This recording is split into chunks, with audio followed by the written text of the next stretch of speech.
Hey y'all, welcome back to my channel. I wanted to talk to you about the most recent genius marketing campaigns that have come out of hip hop, which is Jay-Z's. She always does this. I'm just like over her. Anywho, which is Jay-Z's 444 album and 2 Chainz Pretty Girls Like Trap Music. So, if you know anything about me, I love hip hop. I think that I was a hood nigga in my past life. I swear that I be slanging dope and moving bricks when I listen to trap music. And being the fan that I am, of course, when Jay-Z's album dropped and when 2 Chainz album dropped, and just admired the marketing genius that was behind them.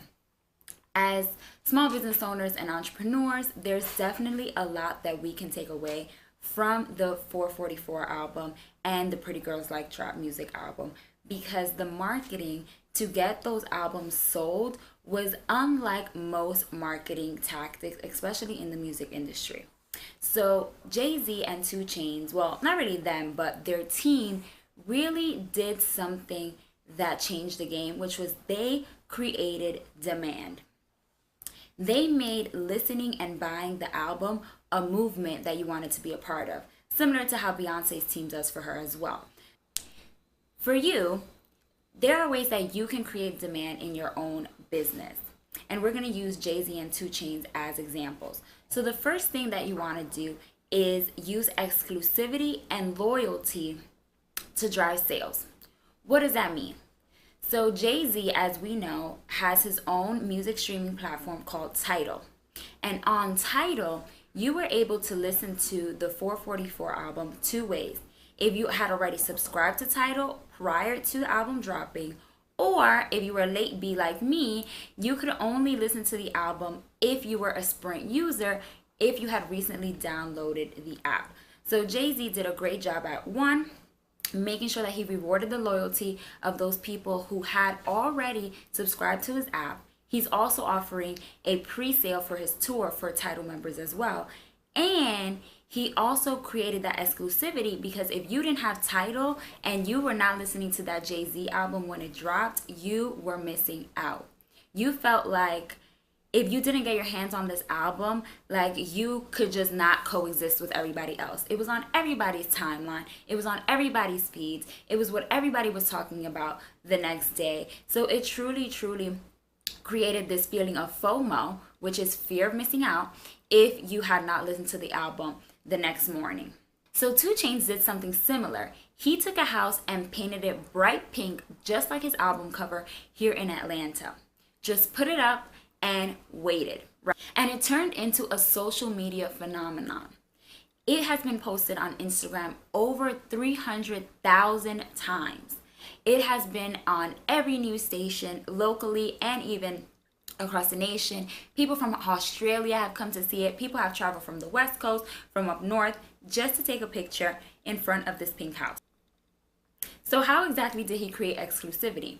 Well, first of all, you had to live in Atlanta to be one of those first, people to be able to take the picture in front of the house and really feel like you were in on something, right? Like you were a part of something that a lot of other people couldn't be a part of. So that was the first thing, putting it in one city, not creating a whole series of them that anybody and everybody could access, but making it kind of obscure, putting it on the west side of Atlanta, and really just allowing people to kind of stumble upon it, if you will.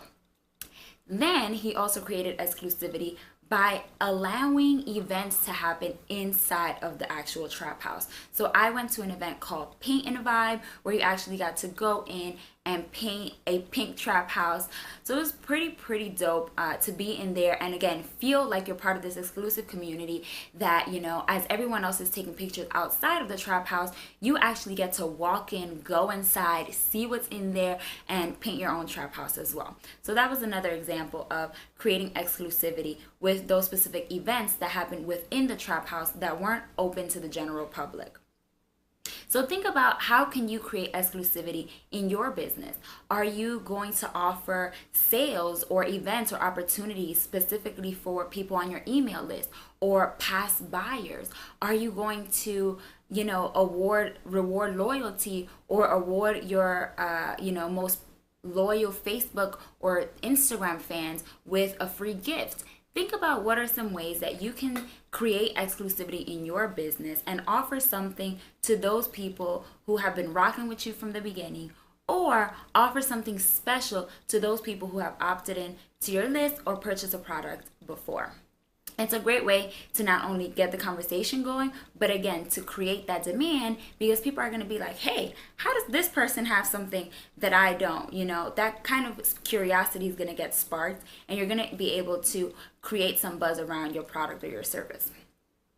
The next thing that Jay and 2 Chainz did amazingly well was that they let the community drive the events. They let the community drive the movement. Right? So while 2 Chainz put up this pink house and did all of these events, it was really the organic sharing on social media that blew it out of proportion to what it is now. So people who may not live in Atlanta or may not be familiar with 2 Chainz kept seeing this pink trap house showing up on their timeline.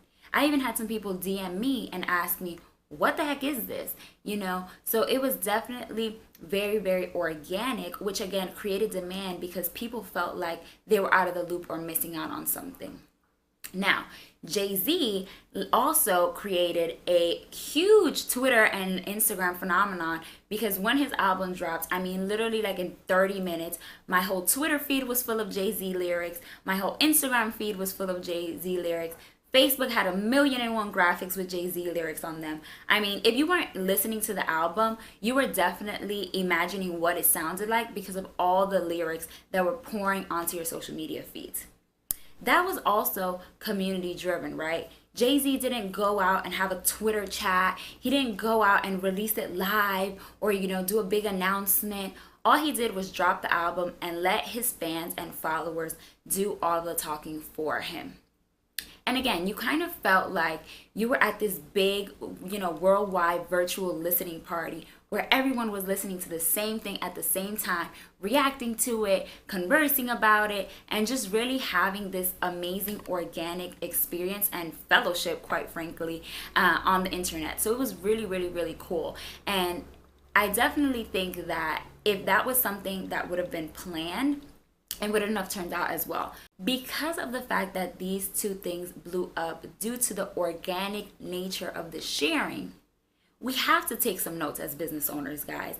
No matter how much social media promotion we do, no matter how many ads we want to buy, no matter, you know, how much planning and marketing we really try to do to build buzz and build a community around our products and services and businesses, it's really up to our audience. If we deliver value, if we give people something that they can love and treasure, they will naturally become your #1 brand advocates. They will naturally become your brand ambassadors without you having to ask. So a big takeaway that we can take from these two examples is, one, not only to let your community drive the events, but also letting things happen organically and letting them do what they will with it, right? It's not sending out 1,000,000 instructions about how much you want them to share something or use the hashtag or tag you or do this or do that. It's just simply putting it out there for the world to enjoy and letting the conversations develop. I hope you guys found this helpful. I will definitely be on the lookout to see what other marketing examples are out there in pop culture, in hip hop, in the things that we see and do every single day, and how marketing is really a living, breathing machine. Getting the word out about your product or service, getting more sales, and really gaining popularity online is a mix of science and art. And Jay-Z and 2 Chainz definitely nailed both this time around. Connect with me on social media at Emily Dela Cruz, and let's chat lyrics. Talk soon.